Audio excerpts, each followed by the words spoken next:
మన ప్రభువును రక్షకుడైన యేసుక్రీస్తు నామంలో మీకు శుభములు వందనములు తెలియజేస్తున్నాను. అనుదిన ధ్యానమునకు స్వాగతం. సంఖ్యాకాండము 18వ అధ్యాయం ఈ దిన మన ధ్యానాంశంగా ఉంది. ఈ అధ్యాయంలో ప్రాముఖ్యంగా 3 రకాలుగా లేవీయులు, యాజకులు పొందవలసిన, ఇవ్వవలసిన అర్పణల గురించి రాయబడింది. మొదటి అంశం యాజకులకు చెందవలసిన భాగం గురించి రాయబడింది. రెండవది లేవీయులకు దశమ భాగాలు ఏ విధంగా సపోర్టుగా ఉండాలో రాయబడింది. మూడవదిగా దశమ భాగం పొందుతున్నటువంటి లేవీయులు తిరిగి అందులో నుంచి ఏ విధంగా దశమ భాగం ఇవ్వాలో రాయబడింది. వాక్యం ధ్యానించకముందే మీకు మాట చెప్పాలి. కానుకలు, అర్పణలు, దశమ భాగాలు ఈ అంశము ఎప్పుడు మాట్లాడాలన్నా మాట్లాడే వ్యక్తికి, సేవకునికి ఒక విధమైనటువంటి టెన్షన్. ఈ మాటలు వినే విశ్వాసులకు కూడా ఒక విధమైన టెన్షన్. ఎందుకు నేను ఈ మాట చెబుతున్నానంటే, లోకమందు ఆ విధమైనటువంటి భిన్న అభిప్రాయాలు నడుస్తున్నాయి. ఏదేమైనా మనుషుల హృదయాల నుంచి దేవునికి ఇచ్చే విషయంలో ఉండే ఈ సనుగు, గొనుగు లేదా ఈ కాంట్రవర్సీస్ పూర్తిగా పక్కకు తొలగిపోవాలి. ఆదికాండము 14వ అధ్యాయంలో 17 నుంచి 21 వచనాలు మనం గమనిస్తే, అబ్రహాము రాజులను ఓడించి తిరిగి వచ్చినప్పుడు షాలేము రాజైన మెల్కీసెదకు రొట్టెను ద్రాక్షరసమును తీసుకుని వచ్చినని, అతడు సర్వోన్నతులకు దేవునికి యాజకుడు. అప్పుడు అతడు అబ్రహామును ఆశీర్వదించి, ఆకాశమునకు భూమికి సృష్టికర్తయ్యను సర్వోన్నతుడైన దేవుని వలన అబ్రహాము ఆశీర్వదింపబడునుగాక అనియు, నీ శత్రువులు నీ చేతికి అప్పగించిన సర్వోన్నతులకు దేవుడు స్తుతింపబడునుగాక అనియు చెప్పాను. అప్పుడు అతడు అన్నిటిలో ఇతనికి 10వ వంతు ఇచ్చాను.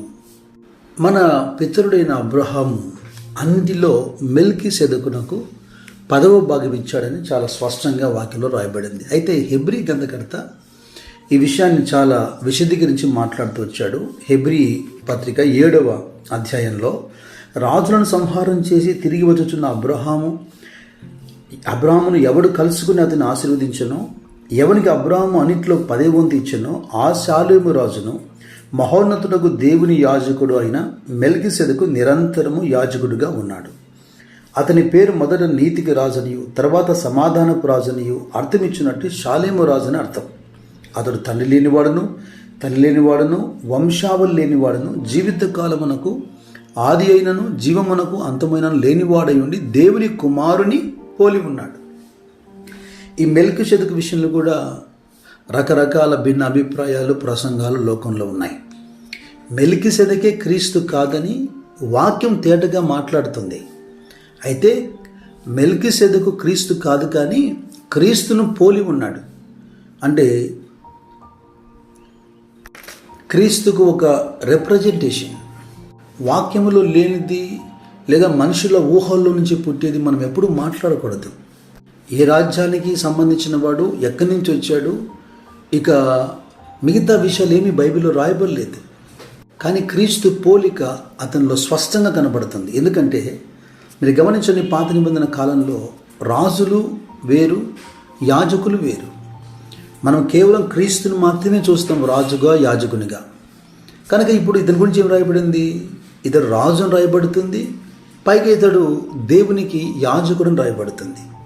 హెబ్రీ గ్రంథకర్త అంటున్నాడు అతని పేర్లను వివరిస్తూ, మొదట అతడు నీతికి రాజు, రెండవది అతడు సమాధానానికి రాజు, అతడు శాంతికి రాజు. అయితే క్రీస్తు గురించి మాట్లాడుతూ ఈ హెబ్రీ గ్రంథకర్త 7వ అధ్యాయము 11లో అంటాడు, లేవీల క్రమములో చేరక క్రీస్తు ఇదిగో వేరొక క్రమములో అనగా మెల్కీసెదకు క్రమం చొప్పున యాజకుడిగా రావాల్సి వచ్చింది అని. ఇక ఈ హెబ్రీ పత్రికలో 7వ అధ్యాయంలో 4 నుంచి రాయబడిన మాటలు కూడా మనం చదవాలి. ఇతను ఎంత గనుడో చూడండి. మూల పురుషుడైన అబ్రహాము ఇతనికి కొల్లగొన్న శ్రేష్టమైన వస్తువులలో 10వ వంతు ఇచ్చెను. మరియు లేవి కుమారుల నుండి యాజకత్వం పొందువారు తమ సహోదరులు అబ్రహాము గర్భవాసము నుండి పుట్టినను ధర్మశాస్త్రం చొప్పున వారి యొద్ద అనగా ప్రజల యొద్ద 10వ వంతును పుచ్చుకొనుటకు ఆజ్ఞను పొంది ఉన్నారు. కానీ వారితో సంబంధించిన వంశావళి లేనివాడైన మెల్కీసెదకు అబ్రహాము వద్ద 10వ వంతు పుచ్చుకొని వాగ్దానమును పొందిన వారిని ఆశీర్వదించాను. తక్కువ వాడు ఎక్కువ వాని చేత ఆశీర్వదింపబడిన మాట కేవలం నిరాక్షేపమై ఉన్నది. మరియు లేవి క్రమము చూడగా చావునకు లోనైన వారు 10 వంతులు పుచ్చుకొనుచున్నారు. అయితే ఈ క్రమము చూడగా, మెల్కీసెదెకు క్రమము చూడగా జీవించుచున్నాడని సాక్ష్యం పొందినవాడు పుచ్చుకొనుచున్నాడు. ఆ మాటకొస్తే లేవి కూడా ప్రజల దగ్గర నుంచి లేవి దశమాంశంలను పుచ్చుకుంటున్నాడు.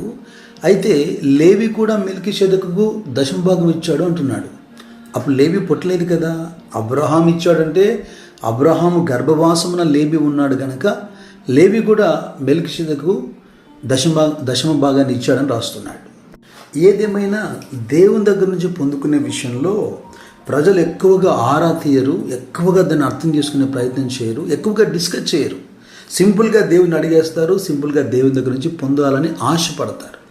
కానీ దేవునికి ఇచ్చే క్రమము రాగానే లేఖన ఆధారము, డిస్కషన్స్, ఇక సంపూర్ణమైన ఒక సమ్మతి, అనేక రకముల వివాదాలు, దీన్ని బట్టి మన మనస్తత్వం బయటపడుతుంది కదా. ఏది ఏమైనా కొరింథీయులతో పౌలు మాట్లాడుతున్నప్పుడు 2వ పత్రిక 9వ అధ్యాయంలో కొంచెముగా విత్తువాడు కొంచెముగా పంట కోస్తాడని, సమృద్ధిగా విత్తువాడు సమృద్ధిగా పంట కోస్తాడని, అంత మాత్రం కాకుండా సనగక గొనగక బలవంతం కాక ప్రతివాడు తన హృదయములో ఇచ్చేయించుకున్న ప్రకారము ఇవ్వాలని, ఏమైనా ఉత్సాహంగా ఇచ్చేవారిని దేవుడు ప్రేమిస్తాడని చాలా చక్కటి వివరణ ఇచ్చాడు. ప్రభువు కూడా మత్తయి సువార్త 10వ అధ్యాయంలో మిమ్మల్ని చేర్చుకున్నవాడు నన్ను చేర్చుకున్నాని, నన్ను చేర్చుకున్నవాడు నన్ను పంపిన వాడిని చేర్చుకున్నాని, ప్రవక్తను చేర్చుకున్నవాడు ప్రవక్త ఫలం పొందుతాడని, నీతిమంతుని చేర్చుకున్నవాడు నీతిమంతుని ఫలం పొందుతాడని. కనీసం శిష్యుడని ఈ చిన్నవారిలో ఒకనికి గిన్నెడు చన్నీళ్ళు ఇచ్చిన వాడు ప్రతిఫలం పోగొట్టుకోడని నిశ్చయముగా మీతో చెప్పుచున్నాను అంటున్నాడు. రాజుల మొదటి గ్రంథం 17వ అధ్యాయంలో దేశమంతా కరువు కలిగినప్పుడు ప్రవక్త అయినటువంటి ఏలియాను పోషించేదానికి ఒక బీద విధవరాలి దగ్గరికి దేవుడు పంపినప్పుడు ఆ సారెపతు విధవరాలు ప్రవక్త మాటకు లోబడి ప్రవక్త మాటను దేవుని మాటగా తీసుకొని మొదట తనకున్న కొద్దిలో అప్పమును ప్రవక్తకి ఇచ్చినప్పుడు 3.5 సంవత్సరాలు ఆ దేశంలో కరువు తొలగిపోయి వర్షం వచ్చి పంట పండి ఆహారం వచ్చేంత వరకు ఆమె ఇంటిలో ఆశీర్వాదం దేవుడు చేయలేదా? ఆమె పిండి పిసుకు తొట్టిని, ఆమె నూనె బుడ్డిని దేవుడు దీవించలేదా? కరువులోనే సమృద్ధి నుంచి ఆ కుటుంబాన్ని రక్షించలేదా? అందుకే మనము మనుషుల వైపు చూడకూడదు, దేవుని ఆజ్ఞ వైపు చూడాలి, దేవుని ఆజ్ఞకు మనం లోబడాలి. అందుకే హెబ్రీ గ్రంథకర్త అంటాడు, మీరు చేసిన కార్యమును అనగా పరిశుద్ధులకు ఉపచారం చేసి ఇంకనూ ఉపచారం చేయుచుండుట చేత తన నామమును బట్టి చూపినటువంటి ప్రేమ. మీరు ఎవరి కోసం చేస్తున్నారు?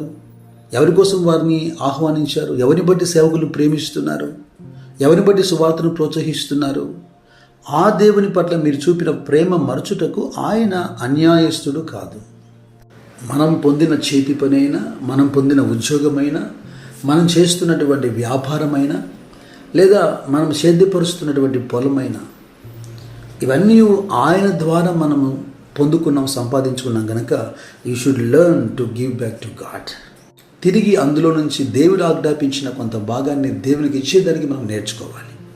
మనం ఇస్తున్నటువంటి అర్పణల ద్వారా అనుదిన సేవ జరుగుటకు, సువార్త ప్రకటించబడుటకు, పరిశుద్ధుల హృదయాలకు ఆదరణ కలుగునట్లుగా సహాయపడుతుంది. అన్నిటి యందు మీలో మీరు సర్వ సమృద్ధి గలవారై ఉత్తమమైన ప్రతి కార్యము చేయుటకు దేవుడు మీకు సమస్త విధమైన కృప దయచేయునుగాక. ఇట్టి ఔదార్యము దాతృత్వము గల మనసు దేవుడు మీకు దయచేయునుగాక. God bless you.